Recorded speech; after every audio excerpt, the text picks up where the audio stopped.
존경하는 국민 여러분, 당원 동지 여러분, 저는 국민의힘의 전열을 재정비하고 젊고 강한 보수로 바꾸기 위해 당대표 선거에 출마합니다. 많은 국민들이 국민의힘에 등을 돌렸습니다. 당원들도 이대로는 안 된다고 하십니다. 갈등과 무기력이라는 악순환에 빠져 있습니다. 국민이 바라는 것은 명확합니다. 야당의 역할을 확실히 해라.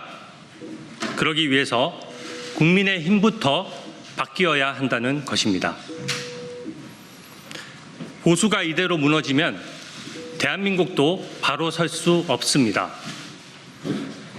편향된 이념이 정책을 좀먹으면 관세 협상, 부동산 정책, 청년 대책도 제대로 실행될 리 없습니다. 우리는 함께 또 다시 일어나 보수를 현대화해야 합니다. 젊고 강하면서도 유능한 보수로 거듭나야 합니다. 저는 한결같이 보수의 가치를 지켜왔습니다. 박근혜 대통령 탄핵 국면에서 모두가 등을 돌릴 때에도 저는 청와대에 끝까지 남아 맡은 바 소임을 다했습니다. 문재인 대통령 지지율이 70%를 넘을 정권 2년 차에도 저는 환경부 블랙리스트 사건을 원칙대로 수사했습니다. 그때도 지금처럼 온갖 협박과 공격에 시달렸지만 권력의 눈치를 본 적이 없습니다. 어떤 외압에도 굴하지 않았습니다. 정권의 비리를 밝혀낸 대가로 자천됐지만 미련 없이 직을 던졌습니다. 변호사 시절 문재인 정부가 검언 유착 프레임으로 언론사를 공격하며 폭주할 때 저는 불이익을 무릅쓰고 약자인 기자 편에 서서 언론 자유를 위해 함께 싸웠습니다. 저는 위기에 강하고 싸울 줄 압니다. 늘 최전선에서 민주당의 폭주와 이재명의 방탄에 맞서왔습니다. 묵묵히 국민만 보고 이재명 정부의 여러 난맥상도 지적해왔습니다. 민주당으로부터 무수히 많은 고발과 거짓 모함을 받았지만 스스로가 당당하게 살아왔기에 단 한 번도 물러서지 않았습니다. 이런 한결같은 강인함만이 보수를 재건할 수 있다고 생각합니다. 저 혼자서는 할 수 없습니다. 강인함은 동료들과 함께 갈 때 비로소 진짜 리더십이 된다고 생각합니다. 그동안 저는 우리 당 누구의 요청에도 흔쾌히 힘을 보태왔습니다. 계파, 직위, 나이, 성별을 가려본 적이 없습니다. 저는 혼자도 강하지만 팀으로 일할 때 더 강합니다. 저에게 함께 일할 팀을 붙여주십시오. 당 지도부가 컨트롤 타워가 되어서 상임위와 개별 의원들의 투쟁력을 확 높여 놓겠습니다. 저는 진심으로 우리 당의 저력을 믿습니다. 국민의 뜻을 받들어 당을 개혁하겠습니다. 첫째, 일하는 국민의힘이 되어야 합니다. 정권 초는 정책과 인사의 방향이 정해지는 중요한 시기입니다. 국익을 위해 정부 여당을 견제하고 더 나은 대안을 제시해야 합니다. 먼저 일할 수 있는 시스템부터 갖추겠습니다. 중진 의원들 위주의 경직된 의사결정 구조부터 당장 바꾸겠습니다.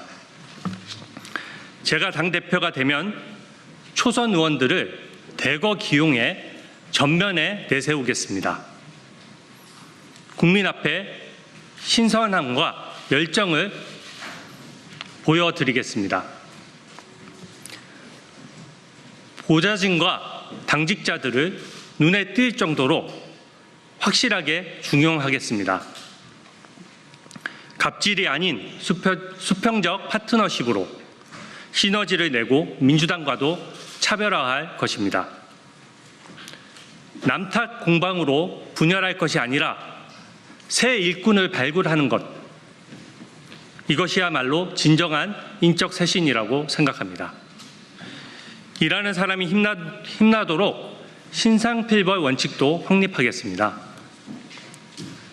제가 당대표가 된 후 일어나는 해당 행위에 대해서는 그 누구보다 단호하게 대처해서 기강을 잡겠습니다.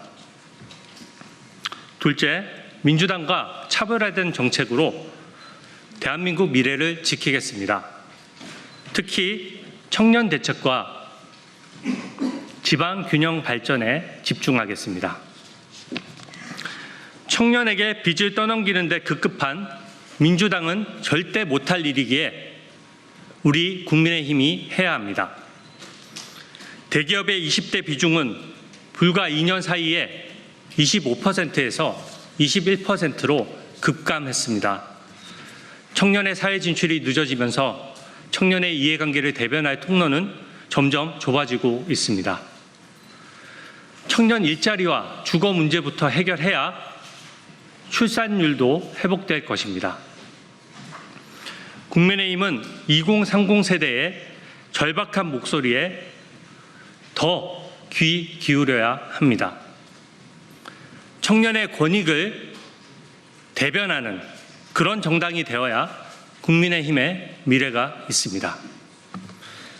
지방의 인구 유출과 수도권의 과밀화는 정말 심각한 수준입니다. 현재 대한민국처럼 수도권에만 몰려서 한정된 국토만 이용하는 나라는 세계적으로 없습니다. 지방에 양질의 일자리와 인프라를 많이 만들면 수도권 과밀화도 막고 덩달아 수도권 집값도 잡을 수 있습니다. 획기적인 수준의 지방 균형 발전이야말로 대한민국의 경쟁력도 살리고 국토도 고루 활용하는 길이라고 확신합니다. 셋째, 민주당은 절대 하지 못할 개혁부터 추진하겠습니다. 차별화 전략입니다. 출판 기념회를 통해 국민 몰래 돈을 걷거나 약자에게 갑질하는 행태부터 근절하겠습니다. 어제 강선우 의원이 여론에 떠밀려 물러났지만 끝내 상처 입은 보좌진들에 대한 진심 어린 사과는 없었습니다. 구조화된 갑질을 없애야 합니다. 권력자라고 해서 법 앞에 특혜를 보거나 방탄하지 못하도록 하겠습니다. 민주당은 요상한 TF까지 만들어서 이재명 대통령의 대북 송금 재판 등을 공소 취소하려고 길을 쓰고 있습니다. 국민과 함께 제가 막겠습니다. 이념에 치우친 친중 친북 정책으로 인해 대한민국 국민이 오히려 역차별 당하는 일이 없도록 하겠습니다. 외국인이 우리 국민의 세금을 부당하게 빼먹을 수 없도록 각종 제도를 패키지로 손볼 것입니다. 넷째, 잘못된 과거와의 단절은 필수입니다. 계엄을 옹호하거나 전직 대통령의 복귀를 주장하는 것은 우리 당의 확장성을 스스로 가두는 것입니다. 과거에 얽매일수록 선거 패배는 반복될 수밖에 없는 구조입니다. 당과 윤 전 대통령 모두에게 도움이 되지 않습니다. 윤 전 대통령도 그 사실을 알기에 당에 부담을 주지 않고자 자진 탈당을 했던 것입니다. 전직 대통령이나 현직 대통령이나 법 앞에서는 누구나 평등합니다. 절차의 적법성은 보장받되 특권은 누릴 수 없고 마음에 들지 않는 결과도 수용해야 합니다. 이것이 국민의힘이 민주당과 본질적으로 다른 부분입니다. 우리는 여당으로서 역할을 제대로 하지 못해 정권을 잃었고 대선에서 패배했습니다. 과거에 책임 있는 분들이 당을 앞장서서 이끌 수는 없다고 생각합니다. 당을 위해서 묵묵히 헌신하면서 백의종군하는 시간이 필요합니다. 그렇다고 해서 인적 청산만을 강조한 나머지 당이 쪼개지거나 개헌 저지선을 위협해서는 안 됩니다. 정치는 현실입니다. 개혁은 민주당의 독재를 막고 국민의 자유를 지키기 위한 수단이어야 합니다. 이재명 정부와 민주당은 거대 권력에 취해서 야당 없는 독재 국가, 대통령 재판의 공소 취소, 사법체계의 장악과 대통령 연임까지 꿈꾸고 있는 실정입니다. 자기들이 고른 특검으로 내란과 외환 프레임을 마구 덧씌워 국민의힘을 해산하겠다고 합니다. 민주파출소를 만들어서 평범한 국민들의 SNS 활동까지 고발하고 수사기관은 권력자가 아닌 국민을 수사하고 있습니다. 이런 민주당의 폭주 상황에서 개헌 저지선까지 무너뜨리는 것은 역사에 죄를 짓는 것입니다. 저는 민주당에게 독재 방탄의 꿈은 빨리 깨시라고 당당히 말씀드립니다. 제가 가장 앞장서서 우리 당과 국민의 자유를 지키겠습니다. 저는 진심으로 대한민국과 우리 당이 걱정되어 나왔습니다. 나라 걱정에 밤잠이 안 온다는 분들이 많습니다. 저는 국민의 눈높이를 금과 옥조로 새기고 당원들과 함께 뜻을 모으면 해낼 수 있다고 판단했습니다. 살아가는 우리 당을 반드시 재건하고 젊고 강한 대표가 되겠습니다. 보수 정치에 젊은 새바람을 불어넣고 세대 교체를 이루겠습니다.